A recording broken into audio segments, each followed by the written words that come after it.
Actually, Chris Evans was a pain in the ass. He was a dick, but I made it work.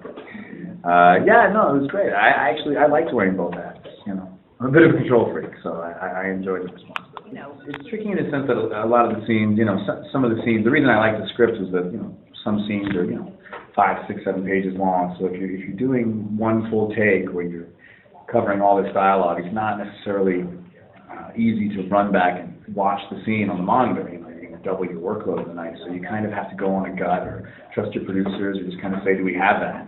Which was, it's nice to have a flow going as an actor, but as a director, you know, in the editing room, you kind of wish you had spent more time in the director's chair just to be able to watch the scene manufactured. Well, I'm speaking, you know, perfectly, you know, honestly. It's a matter of trying to find something that you are passionate about, that you connect to, but also something that the producers are willing to that you direct. It's not like being a first-time director. They're throwing, you know, Aaron Sorkin scripts at you. You know, you kind of have to. I can't tell you how many scripts I read that were shit. You know, and you realize, well, they're shit because no one's touching them. That's why they're coming to me. So it's tough trying to find something that is available, that is willing to let you direct it, that you still are connected and passionate to. So this script was the closest thing to that, and it just felt manageable. You know, the script went through a lot of incarnations and it was massaged quite a bit, but it still felt like something that I enjoy. I like movies that take place in a finite amount of time and limited characters, and I like things that read like theater.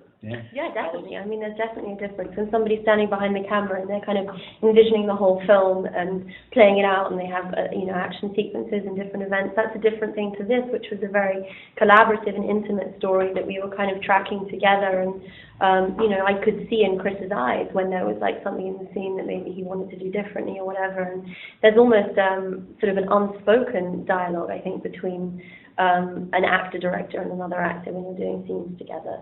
That is a shorthand. In New York. Oh! I mean, it certainly is a character, and that's one of the things we wanted to accomplish. But, December, night shoots, it's a challenge. Also, the thing I was most, noticeable to me about New York is that it's a city that sleeps. It really sleeps between 1 a.m. and 5 a.m. There's nobody around. Sure. And that's why, Brooke was screwed. She was lost, and there was no one else that was going to help her, so she had to go with this guy, because she didn't have many choices. Well, they went awake. It's tough watching yourself in the editing room.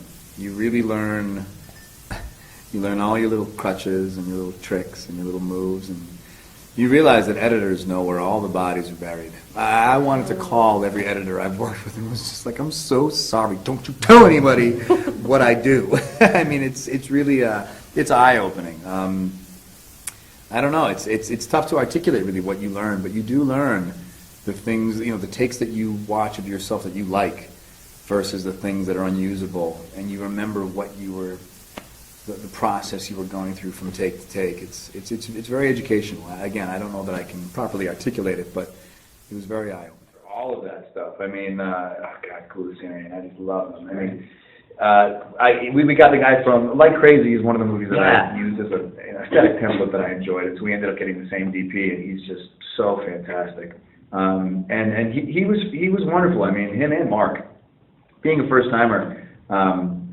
You don't necessarily have the technical lingo to express the look you want. It's like, you know what flavor you want to taste, you just don't know the ingredients that go into it. But you can reference, and the beautiful thing about movie making is that we all know cinema, so you can reference other films and say, okay, that, what is that? What how do you do that? And luckily I had a lot of people who were willing to be patient with me and walk me through. But yeah, he was there for every step of the way, for storyboard, scouting. I mean, I did talk to some guys, they knew I was doing it, Russo's, Edgar Wright, and Mark. Mark was a directed Puncture.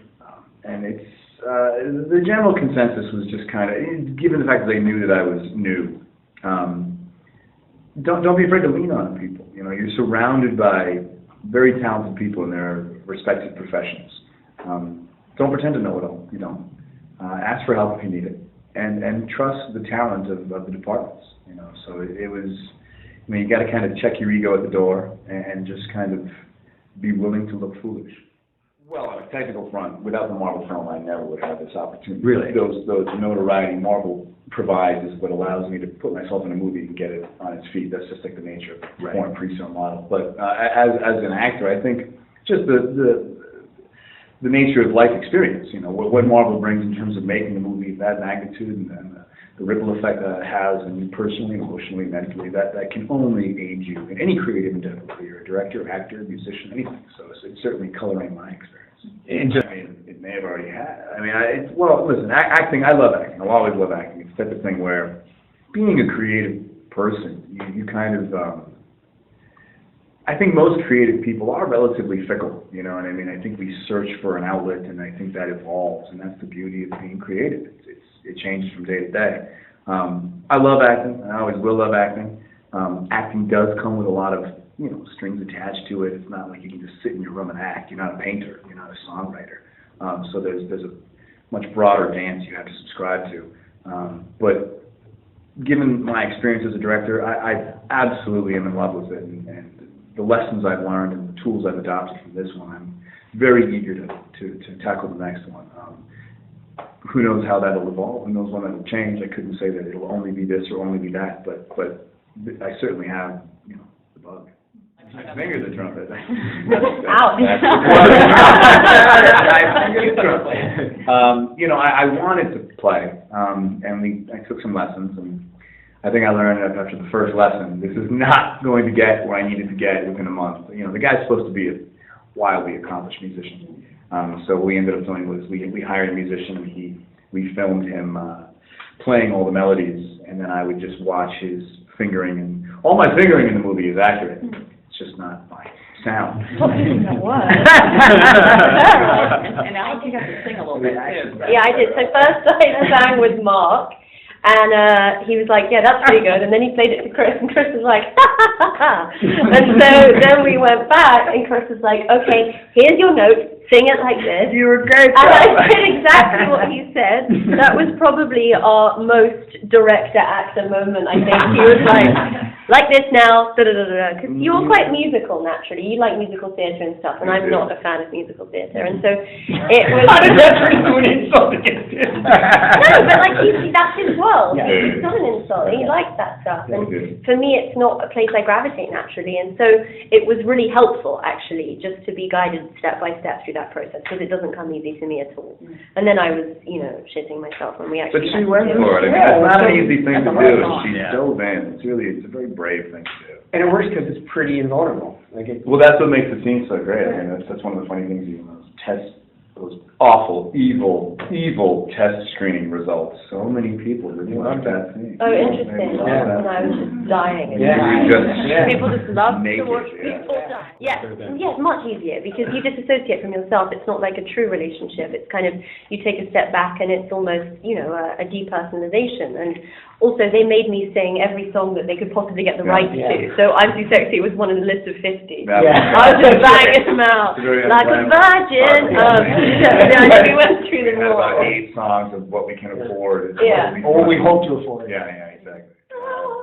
Maybe 2004.